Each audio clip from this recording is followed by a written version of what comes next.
Hello, my name is Julie, and it's time to talk about all the books I read in June. I'm so happy June is over. Oh my god. There was high highs for June, and there was low freaking lows. The only sports team I cared about won the Stanley Cup for the first time since I was 5 years old. That was awesome. And not only that, I got to go with my family to the watch party. It was awesome. One of my best friends got married, and I got to help out with the wedding, and blah, blah, blah. It was super fun. And then every little tiny bad thing that could happen to you, just like boom, boom, boom in a row.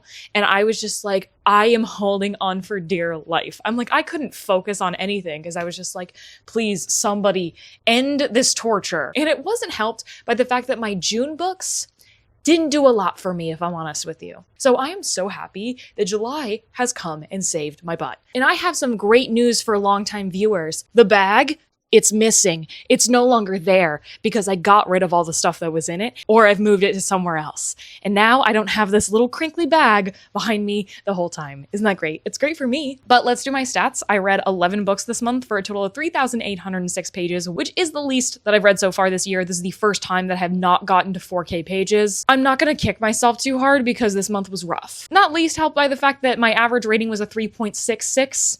Not great. I don't have any books that I'm currently giving a 5-star to, but I have one that was like a really solid 4.5. Average page count for a book was about 345 pages for a total of 126 pages a day. I read 5 books that I own, whether physically or on audiobook. I added 1 book to my TBR, which I believe is one of the audiobooks that I listen to. And I did actually get rid of 1 book off of my TBR. That is physically what has left my home, not necessarily what I've decided to get rid of, because I did do a video this month in which I decided to get rid of a handful of books that are on my TBR, and only one of them I have physically gotten rid of already. So we have an annual net TBR shelf of -16. That's awesome. For star ratings, we've got all 3s and 4s this month. Out of 11 books, 4 of the ones that I read were sci-fi, or I decided to consider they were sci-fi. I had 2 historical fiction and 2 fantasy and a little bit of everything else. I read 3 books that I considered to be companions, and the rest of them were standalones. I did heavily rely on audiobooks this month. I listened to 5, and I only read 4 authors I had read before, and the rest of them were entirely new to me. So let's just get into the books. The first 4 books that I read this month were all for one vlog that I did post already, and that is for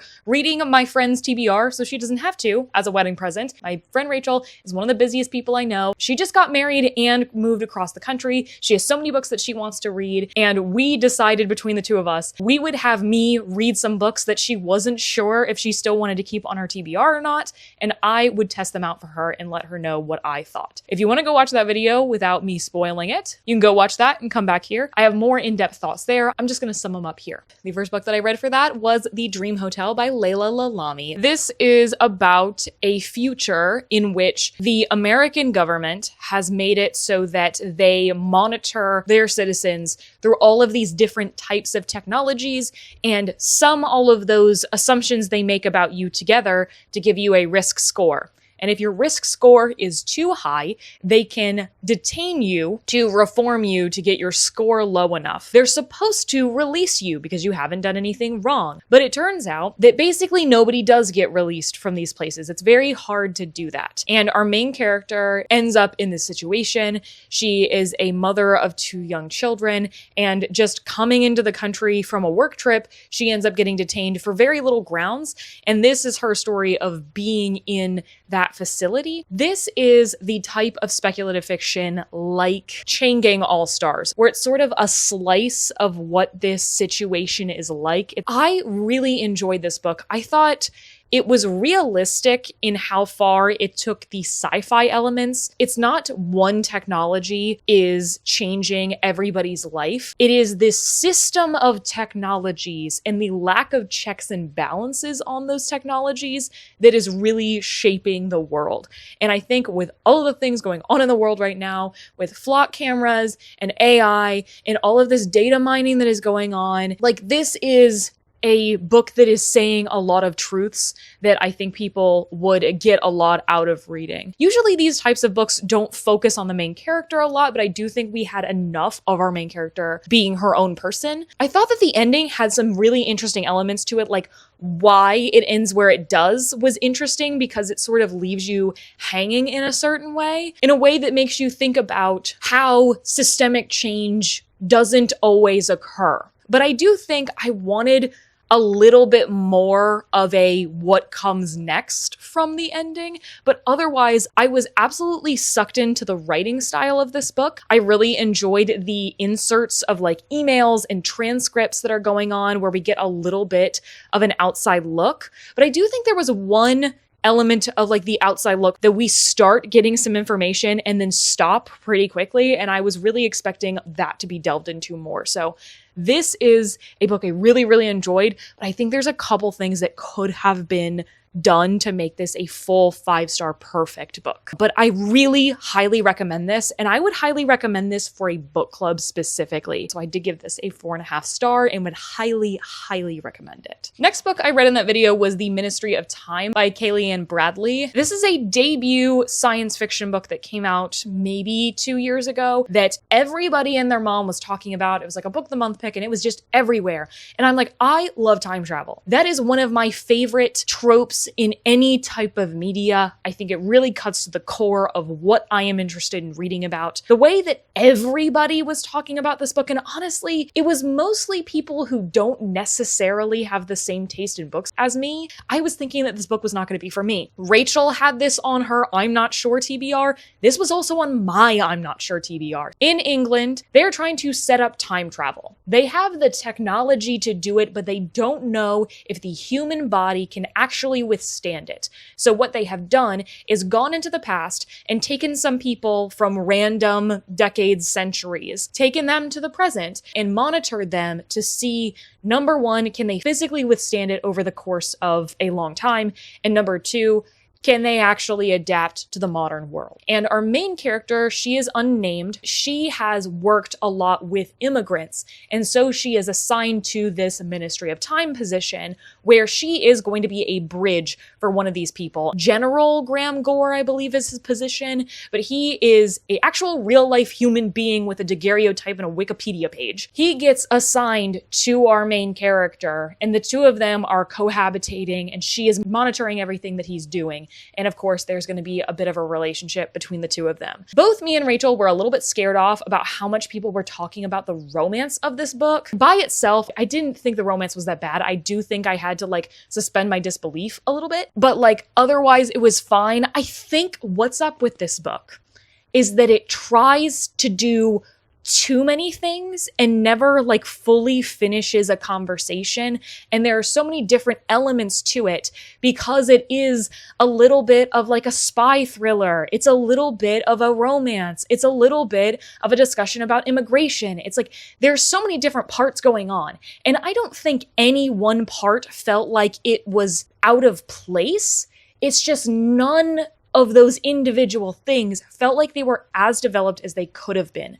I wish this book was longer, or that we had like cut down on some like day-to-day stuff that we didn't necessarily need. But I wish that we had, especially when the end really ramps up, I wish that we had spent some more time like trying to figure out what was going on there and spreading that part out. I think that the way that time travel was talked about in this book was so interesting. I actually really like the world that the author has set up. From the beginning of this book, I was really hoping that this would talk more about immigration than it ended up doing. Just don't think we followed through on that conversation. Overall, it was charming. If you are a fan of BBC Ghosts, I would recommend this book to you because I think it feels pretty similar. When it was having fun, I was having fun, and I liked when it got serious, and I thought it balanced the serious and the fun without going too far in either direction. I just wish we built out the plot more. I think I'm rating this like a 3.75 or something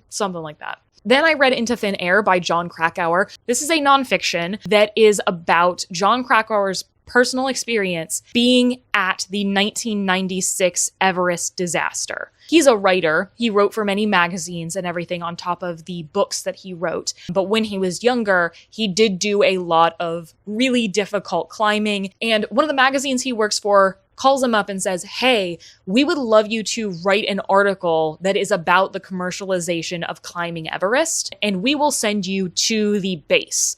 And he's like, I actually would really like to climb it if you're already going to send me there. He goes there and goes on this expedition with a bunch of other people who are being led by guides and Sherpas. At that expedition, 5 people end up dying. This gives you some background on the history of climbing Everest. It does talk about why Everest is so expensive to climb.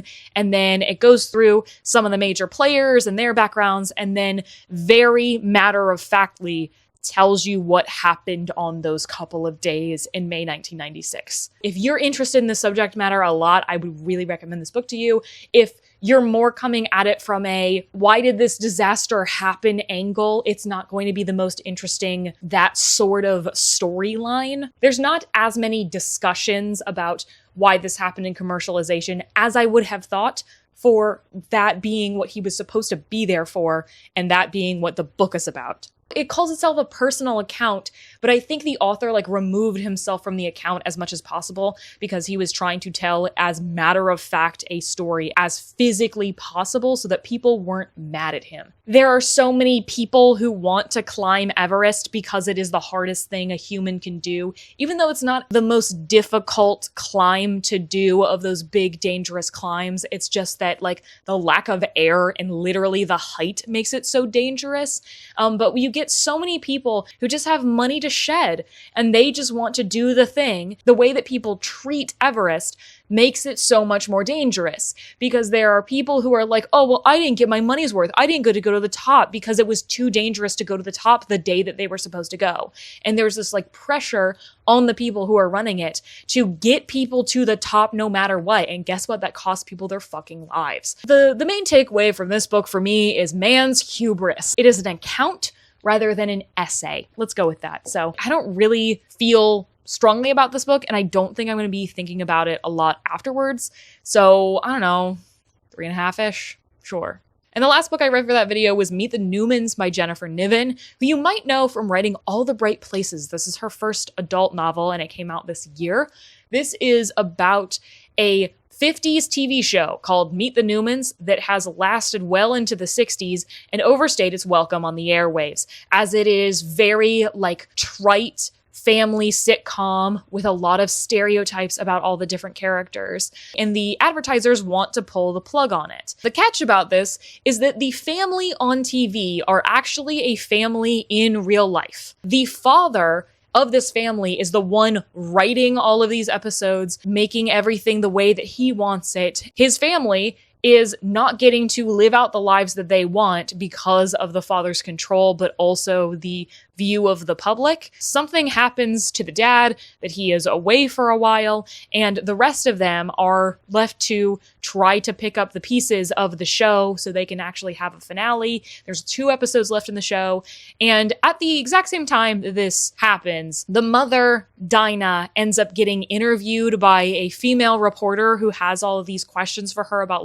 why aren't you doing more for women, and kind of comes at her. She was defending herself, saying, her generation did make leaps, but then she realizes that she kind of stopped and she has been halted in her place by this show that she has been working on. And so the 2 of them are going to work together to write the last episode. This book feels like a white woman took her first Feminism 101 class and was like, I gotta do something about this. Guys, you gotta know about feminism.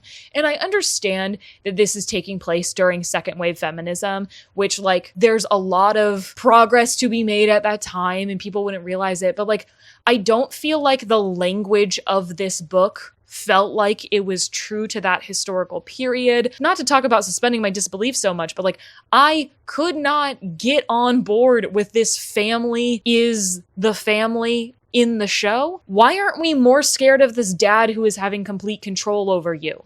Like, why does everything just get solved? Like, there's very, very little conflict in this book when it comes to that. And it just doesn't make any sense that some guy who would be egotistical enough to completely control his family's life and put it on broadcast television in the 1950s and 60s would suddenly be cool with the way that his family acts. Which his family acts like, fairly normally. But like the way that Dinah is talking about feminism in this book, just straight up quoting Betty Friedan in a way that does not feel like a natural, actual person would talk. And the episode that they end up writing that they keep talking about how good the episode is poorly written, to my opinion. They have this little salon where they bring these lower class women and people who are not white and are like, what are your problems?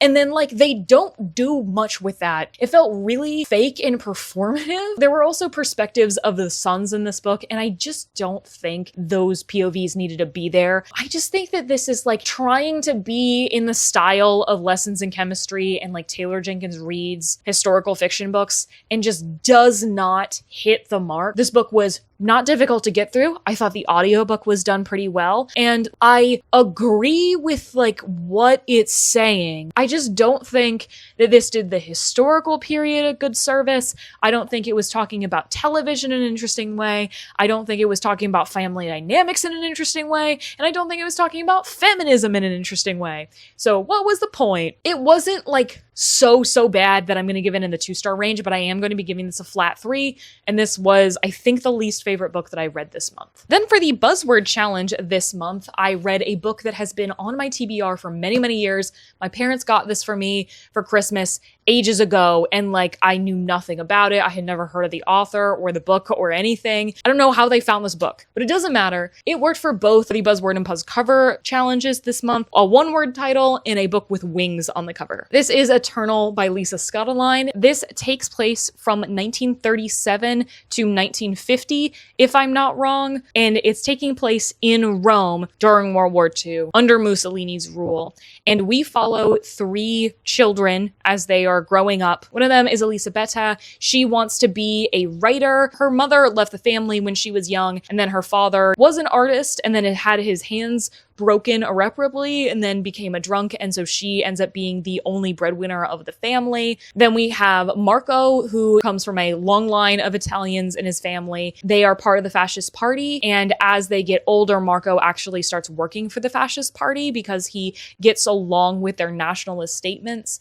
And then we have Sandro, who is Jewish, and his family is also part of the fascist party. He is a brilliant mathematician and he wants to go into that field, but very quickly into this book, the rights of Jewish people start getting stripped away, and his family is having to come to terms with balancing their Jewishness in this belief in this party that doesn't seem to believe in them. I have never read a World War II book set in Italy. I actually feel like I learned a lot from this book. The fact that there was a significant part of the Jewish population that were supporting the fascists, and like how much people were supportive of Mussolini, but they did not support Hitler. It was just like really interesting to see the opinions of these people and how they see their nation starting to fall apart and how that has to change. And how much these people were standing up for each other despite what the government was telling them to do. This book is pretty long, but I don't think it necessarily felt that long. I think there was like a little bit at the beginning I think we could have pared down on, because we don't only follow these 3, we do tend to follow some of their family members as well. I don't necessarily think we needed to follow all those family members. Some of them, sure, not all of them. And there were a couple times where I could tell just from the way it was written that I'm like, I think that was a real thing that just happened. For example, there was a hospital in Rome that made up a fake disease that quarantined off Jewish patients, and they were saying, hey, Nazis, you're not allowed in here because if you go in there, you are going to catch this disease. I thought these characters were pretty good. I do think that the way that these 3 characters, their like personal journey, not connected to the historical fiction of it all, was massively obvious. Like, you can tell from the very beginning of this book how the book is going to end with the three of them. And I wish that we had like gone away from those tropes. Yes, it is something that could happen. It's just something that happens so often that I knew it was going to happen from the very beginning, whatever. So I think this was a solid book. I learned a lot from it, and I would encourage other people to read it. So I think I am going to be giving this a 4-star probably. Then I read A Mouthful of Dust by Niveau. This is the 6th book in the Singing Hills cycle, but is the 4th that I've read. This is a fantasy novella companion series. You can read them in basically any order. There's like one that you probably should start with and one that shouldn't be your first one. All of these books are about a cleric named Chi, whose job is to go to all of these different places and collect different folk stories from them about their lives. This one specifically is about Chi comes up to this rich family in this community, and there was a famine that happened several years back, and they are trying to get all of this information from the people, but they seem to be lying to them about what actually happened all that time ago. Look, it's nice to have like some short books on your list to get through when you're feeling slumpy. But to be honest with you, I actually don't think I'm very invested in this series. I don't actually care. I think I read the first book and I thought the writing was so good. But like when you actually ask me to like tell you what happened in the books, I do not retain like any information. Even though they're short, like I don't find them the easiest to get through, and I don't feel enough about them to like give them a rating like I would a normal book. Not that you need to, but like they are just like folk tales. And I don't think that that's something that I'm super interested at this point in my reading journey.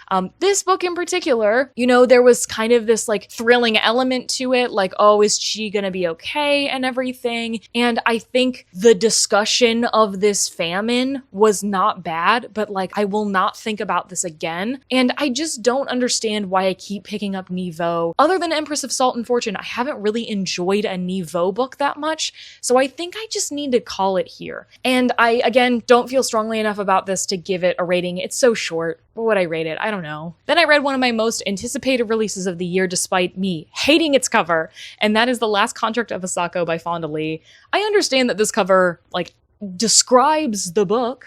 However, I think it's ugly. So this is taking place like maybe, I don't know, I want to say like 1,000 years in the future. 500-ish years ago, humanity came to this planet that is super duper cold. There's not a lot of resources for humans. And they came to this planet to try to terraform it to have a place for them to live. Not long after they landed on the planet, all communication with other planets was dropped. This is sort of political factions that have happened where some people are really focused on wanting to terraform the land, and some of them are wanting to put more resources toward finding out how to communicate with humanity. Because this is such a small, closed system, despite how many people are living there, everything is very tightly sanctioned. You know, there's rations on everything, and everything in this system is the company. So like the government is the business. But our main character, Isako, is one of these people who's part of the agency who end up going to people's houses when the government has decided that people should no longer be wasting resources. It is Isako's job to tell them, hey, you either will be sent out the airlock or I will kill you myself. Isako ends up having her entire career completely shift on a dime, and she is given an opportunity for one last go before she retires, aka is forced to go out of the airlock. And it turns out that one of her previous acolytes, whatever person she trained, just disappeared out of nowhere despite being an assistant to a big time dude in the system. And so she is having to try to figure out what happened with him. This is such an interesting world. I really liked learning all of the different sci-fi aspects of it and like slowly peeling back the layers of all the different things going on here. That was great. However, I think particularly Isako is not a very interesting character. I don't need a character to be different. I just need them to like actually pop off the page. She's a very cold person. She doesn't have like a lot of emotions, and it's just kind of like whatever. Like it's cool that she's menopausal. Like that's fun that I'm reading a book where it's like actually mentioned a couple times, even though it's not necessarily super important to her character at all. It takes until maybe the halfway mark of this book for things to really kick into gear in me to find myself particularly interested in the narrative of the book instead of just the world. And I think the further the book went on, the more interesting the book got, the more like I actually cared about the plot and everything, and the end was pretty cool. One plot twist that I saw coming from a million miles away as soon as physically possible. And there was another that I did not see coming at all that did be like, oh my God, that's crazy. Other than this book including martial arts and a speculative element, like I don't think I could have identified that this was Fonda Lee. I've heard other people really loving this book, and I think I might just have the unpopular opinion, but I much prefer the Jade Bone saga to this one. Like, I really thought the world was so cool, but like it can't make up for my lack of emotional investment. Then I read one of my 20 in 2026. This was one of the 4 books that were some of the oldest on my TBR that I decided I had to read this year. That is The 13th Tale by Diane Setterfield. This is about our main character, Margaret. She works in her father's antique bookstore and has, for a hobby essentially, written biographies of obscure people. One of the most famous authors in the world, whose name is Vita Winter, who is very old, has written all of these instant classic books, including her first book, which was supposed to be 13 tales, but didn't actually have 13 tales in it. It just had 12. And then every other edition of the book has said 12 tales. That's what she is most known for. She ends up writing Margaret a letter saying, hi, I want you to write my biography. And the thing about Vita is that she has actively lied about her past a ton. And that is part of the mystique of her, is that she is always storytelling and getting people so sucked into her stories that they don't realize it's not real until like they're already gone. Margaret has never read one of her books, decides to read them, gets so sucked in, decides to take the job, and goes there and is like, please tell me something true. The first like 50 pages of this book were 5 stars. I was so invested. The writing style at the beginning of this book was so lush, and I loved that. I normally don't love descriptions of people who are readers in books. It usually feels so pandering to the audience and not genuine, but it really did feel like this main character was being sucked into the world of this author, and being introduced to her was so gripping. And then we actually get Vita telling her story, and I found it boring.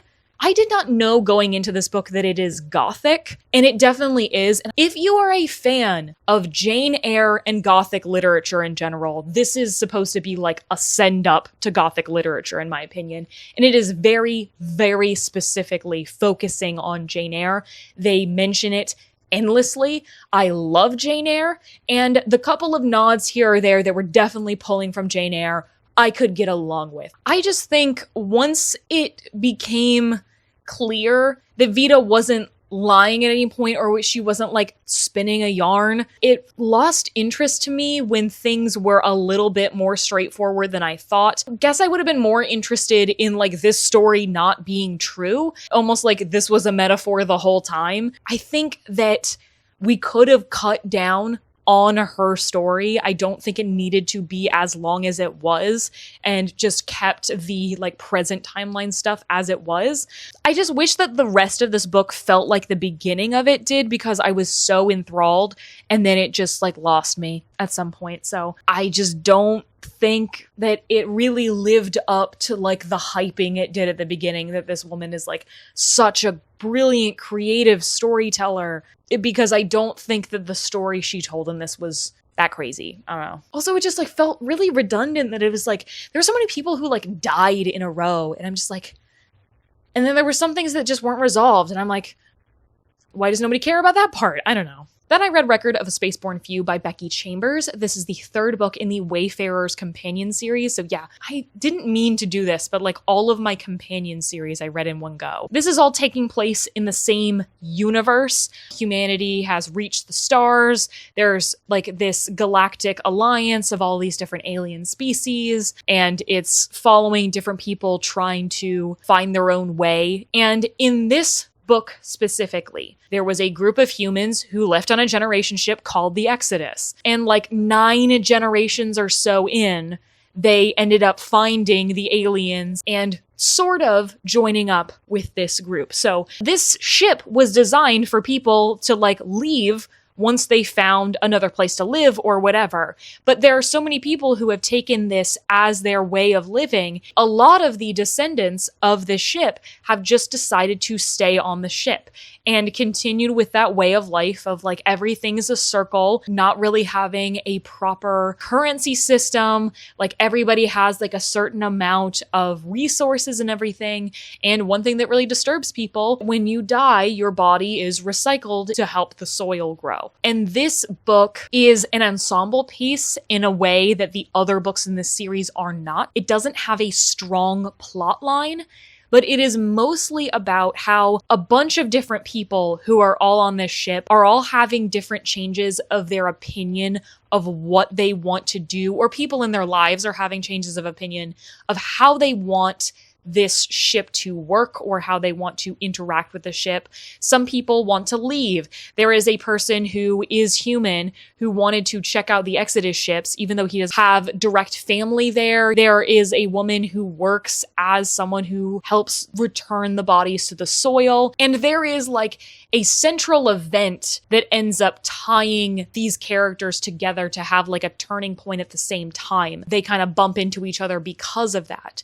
But this is mostly Becky Chambers really doing her thing of what makes humanity, like what makes people happy, what makes people tick. This is a fairly philosophical book, I feel like, because it is not necessarily about the plot. It is sort of how would you feel in this situation? And I think that this ship was interesting. I was, for the most part, pretty invested in these characters, but I wish there was a little bit more pushing us through the book. It just does not have the momentum that the other books do, because it's not quite as focused, but it's still a very good piece of science fiction. I thought it was interesting that I read 2 different books this month that were sci-fi in the same way of like, hey, we have very limited resources in this place. This would not be my first Becky Chambers that I would push you to, but if you have been a fan of her other works, I would recommend this to you. And I've just been reading the series in order, even though they're companions, and having a good time with it for the most part. So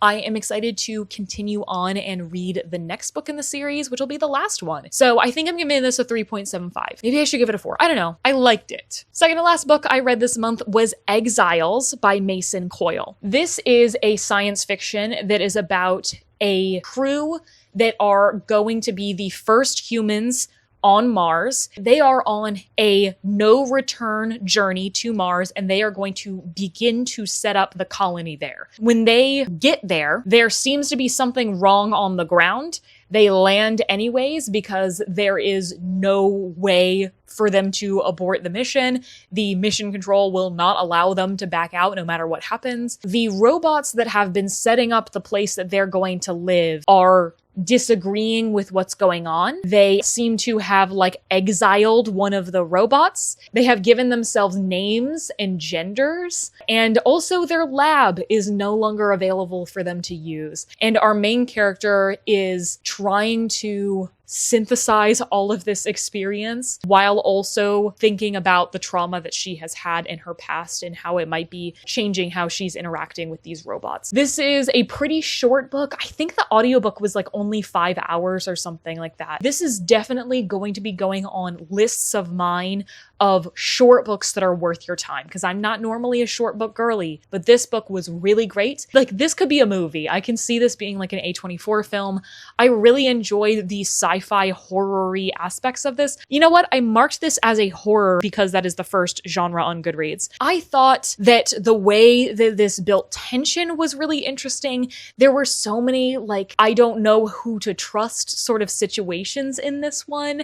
And I thought that the way that this ended up bringing the main character's past into the story was interesting, even if there was some stuff that was revealed that felt possible but a little bizarre. I thought that this also had some good philosophical questions to ask. I thought the atmosphere was really strong, and I thought that the main character, like that perspective, that point of view, was really a strong lens to view this specific situation through. But I told this to my friend Rachel, who already mentioned, and she got the audiobook the next day, like basically read it already. She was like, this sounds like me. So I was able to, you know, replace anything I took off of her TBR with this. I do highly recommend this book. I think I'm giving this like a 4.25. I think this is my second favorite book that I read this month. Just really good word economy. Good stuff. And the last book I read this month was yet another companion. Oh my God.